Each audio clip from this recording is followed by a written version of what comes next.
एक small programme लिखेंगे Kotlin के अंदर, देखेंगे कि उसके अंदर क्या क्या एलिमेंट्स हैं, उसको कंपाइल करके चेक करेंगे कि क्या आउटपुट जनरेट होता है और देखेंगे कि कंपाइलेशन होता कैसे है। तो शुरू करते हैं हमारा लेक्चर। तो प्रोग्राम को समझने से पहले एक कॉन्सेप्ट जो हमें पता होना चाहिए वो है फंक्शंस। तो ये एक स्मॉल इंट्रोडक्शन है फंक्शन के बारे में, इसको हम आगे डिटेल में देखेंगे। तो फंक्शन क्या होता है? फंक्शन सेट ऑफ इंस्ट्रक्शंस होती हैं जो एक पर्टिकुलर टास्क परफॉर्म करती है। तो जब भी हमें कोई टास्क परफॉर्म करना होगा तो उसके लिए हम एक फंक्शन लिख देंगे, मतलब कुछ सेट ऑफ इंस्ट्रक्शंस लिख देंगे और उसको एक नाम दे देंगे। अब जब भी मुझे वो फंक्शनैलिटी चाहिए होगी तो मैं उस फंक्शन को कॉल कर लूँगा। सिंपल है। तो मैंने क्या किया, कुछ सेट ऑफ इंस्ट्रक्शन इस फंक्शन के अंदर इनक्लोज कर दी। इसको मैं इनपुट दूंगा और वो मुझे आउटपुट देगा, मतलब वो इस इनपुट के बेसिस पे कुछ एक्शंस परफॉर्म करेगा और उस एक्शन के बेसिस पे वो मुझे एक आउटपुट देगा। तो इसको हम फंक्शन कहते हैं। तो फंक्शन को हम एक नेम्ड ब्लॉक ऑफ कोड भी कह सकते हैं। तो इसका सिंटैक्स देखते हैं कि हम इसको कॉटलिन में कैसे लिखते हैं। तो यहाँ पे आप देख सकते हैं एक फन नाम का कीवर्ड यूज़ किया गया है। Fun stands for function. यहाँ पे हम उसका नाम देंगे, जो भी हमें उसका नाम देना है, और यहाँ पे हम कुछ इनपुट में लेंगे आर्ग्यूमेंट्स और उसके बाद यहाँ पे कुछ कोड लिखेंगे हम अपना कर्ली ब्रेसेस के अंदर। तो इस तरीके से हम लोग कॉटलिन के अंदर एक फंक्शन डिफाइन करते हैं। तो आगे बढ़ते हैं।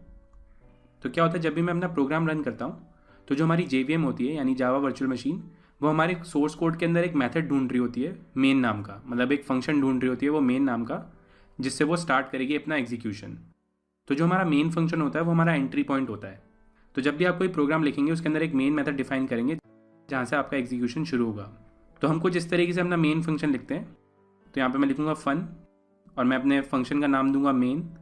तो यहाँ पे मैं अपना इनपुट कुछ इस तरीके से डिफाइन करूँगा, इसके बारे में हम आगे बात करेंगे। तो अभी के लिए मान लेते हैं कि हमें कुछ इस तरीके से लिखना पड़ेगा। तो यहाँ पे आप देख सकते हैं ये कर्ली ब्रेसेस हैं, कर्ली ब्रेसेस के अंदर हम अपना कोड लिखेंगे। तो यहाँ पे मैंने प्रिंट किया है वेलकम टू चीज़ी कोड। तो ये एक मेरा सिंपल कॉटलिन का प्रोग्राम है। तो अगर इसे आसान शब्दों में कहें तो हमारे प्रोग्राम के अंदर बहुत सारी फाइल्स हो सकती हैं, बट एक फाइल ऐसी होनी चाहिए जिसके अंदर मेन फंक्शन हो हमारा। जो हमारा मेन फंक्शन होगा वो हमारा एंट्री पॉइंट होगा, वहाँ से हमारा एग्जीक्यूशन शुरू होगा। तो यहाँ पे आप देख सकते हैं main is the entry point, और JVM जो होता है वो हमारा इस मेन फंक्शन को ही ढूंढ रहा होता है हमारे सोर्स कोड के अंदर। तो मेक श्योर करें कि आप एक मेन फंक्शन ज़रूर डिफाइन करें। तो अपने एडिटर पर चलते हैं और इसको देखते हैं। तो यहाँ पे आप देख सकते हैं लास्ट वीडियो में हमने कुछ इस तरीके से प्रोग्राम लिखा था। तो इसको मैं रन करता हूँ। तो यहाँ पे आप देख सकते हैं इसका output welcome to cheesy code. तो इन कर्ली ब्रेसेस के अंदर हम और भी लाइन्स लिख सकते हैं। तो यहाँ पे मैं लिखता हूँ प्रिंट 1+2। इसको मैं रन करता हूँ।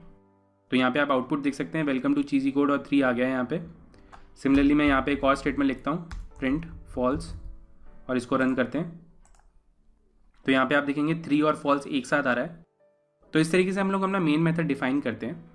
तो यहाँ पे अगर आप ध्यान से देखेंगे तो यहाँ पे मैंने प्रिंट ln यूज़ किया है और यहाँ पे मैंने यूज़ किया है प्रिंट। तो इन दोनों में सिर्फ इतना सा फर्क है, जो प्रिंट लाइन होता है वो अपना आउटपुट प्रिंट करता है और कर्सर को नेक्स्ट लाइन में मूव कर देता है। तो यहाँ पे आप देख सकते हैं कि वेलकम टू चीज़ी कोड के बाद एक नेक्स्ट लाइन में आया था मेरा 3, बट यहाँ पे मैंने प्रिंट का यूज़ किया है तो उसने उसी लाइन पे आउटपुट प्रिंट कर दिया है। तो ये डिफरेंस है प्रिंट और प्रिंट ln में, ये एक स्मॉल सा डिफरेंस है। तो आगे बढ़ते हैं। अब बात करते हैं कि ये प्रोग्राम कंपाइल कैसे होता है, इसका आउटपुट कैसे जनरेट होता है।